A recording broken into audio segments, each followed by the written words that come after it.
وَبَشِّرِ الَّذِينَ آمَنُوا وَعَمِلُوا الصَّالِحَاتِ أَنَّ لَهُمْ جَنَّاتٍ تَجْرِي مِن تَحْتِهَا الْأَنْهَارُ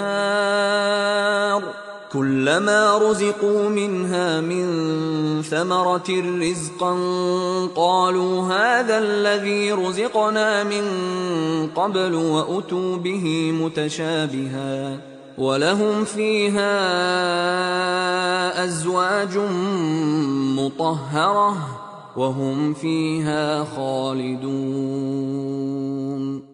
وَبَشِّرِ الَّذِينَ آمَنُوا وَعَمِلُوا الصَّالِحَاتِ، اور بشارت دے دیجیے اے نبی ان لوگوں کو کہ جو ایمان لائے اور جنہوں نے نیک عمل کیے، أَنَّ لَهُمْ جَنَّاتٍ تَجْرِي مِن تَحْتِهَا الْأَنْهَارُ، کہ ان کے لیے وہ باغات ہیں کہ جن کے دامن میں ندیاں بہتی ہوں گی. لفظی ترجمہ ہوگا جن کے نیچے ندیاں بہتی ہوں گی.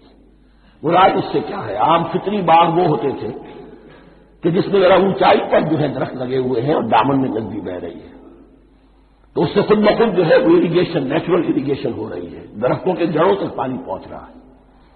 بارہ ترجمہ آپ لفظی کریں، ان کے نیچے ندیاں بہتی ہوں گی یا یہ کہ جن کے دامن میں ندیاں بہتی ہوں گی.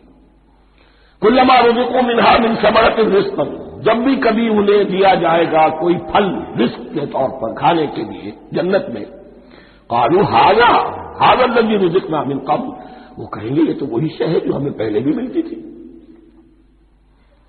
اس کا ایک مفہوم یہ ہے، یہ جو نزل ہے ابتدائی جو ہے دعوت ہے، ابتدائی ضیافت جو ہوگی اس میں وہی چیزیں کہ جو معروف ہے، جانی پہچانی ہے. یہ رمان، یہ دیکھیے یہ انار آ رہا ہے خوبصورت، یہ انگور ہے خوبصورت، یہ نخیل ہے، یہ نخل ہے، یہ رطب ہے، لیکن ذائقے کی کوئی نسبت و تناسب بھی نہیں ہوگا. وہ کہیں گے وہی شے ہے جو ہمیں پہلے ملتی تھی. وہ اتو بھی متشابہ، مشابہ تو ہوگی وہ، لیکن ان کے ذائقے میں زمین و آسمان کا فرق ہوگا.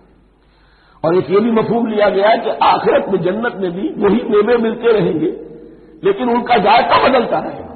شکل وہ ہوگی لیکن ذائقہ وہی رہے گا کہ جس سے انسان کی بھی طبیعت بڑھ جاتی ہے ایک ہی شے کو کھاتے ہوئے. وَلَهُمْ فِيهَا أَزْوَاجٌ مُطَهَّرَةٌ، اور ان کے لیے ہوں گے اس میں بہت ہی پاک باز، نہایت پاک کی ہوئی بیویاں ہوں گی. أَزْوَاجٌ مُطَهَّرَةٌ وَهُمْ فِيهَا خَالِدُونَ، اور اس میں رہیں گے ہمیشہ ہمیشہ. یہ تو تین جو اصول ہیں دین کے دعوت ایمان، توحید اور رسالت اور معاد، ایمان باللہ، ایمان بالرسول، ایمان بالآخرہ.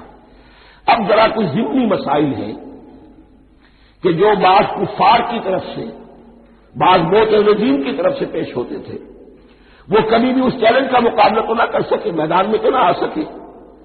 یہ بالکل ایسی بات ہے جیسے کسی مصور کی تصویر پر اعتراض کرنے والے تو بہت تھے. جب کہا گیا کہ ذرا یہ لیجیے قلم، اس کو ٹھیک کر دیجیے، یہ برش آپ کے ہاتھ میں دیتا ہوں، اب سب پیچھے ہٹ گئے. تو کوئی صورت قرآن کے مقابلے میں لانا وہ تو ان کے لیے ممکن نہیں تھی، لیکن ادھر ادھر سے اعتراضات کرنے کے لیے جو زبانیں کھلتی تھی ان میں سے ایک اعتراض نقل کیا جا رہا ہے. وہ یہ تھا کہ وہ کہتے تھے کہ قرآن مجید میں مکھی کی تشبیہ آئی ہے، یہ تو بڑی حقیر سی ہے. اعلیٰ کلام ہو اور اعلیٰ متکلم ہو ایسی حقیر چیزوں کا تذکرہ نہیں کرتا.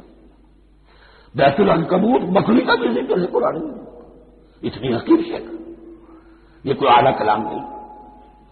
اس کا جواب دیا جا رہا ہے کہ اصل میں کہیں تشبیہ بیان کرنی ہے، تمثیل بیان کرنی ہے، تو دیکھنا یہ کہ جس شے کے لیے تشبیہ دی جا رہی ہے اس کی مناسبت والی شے ہو.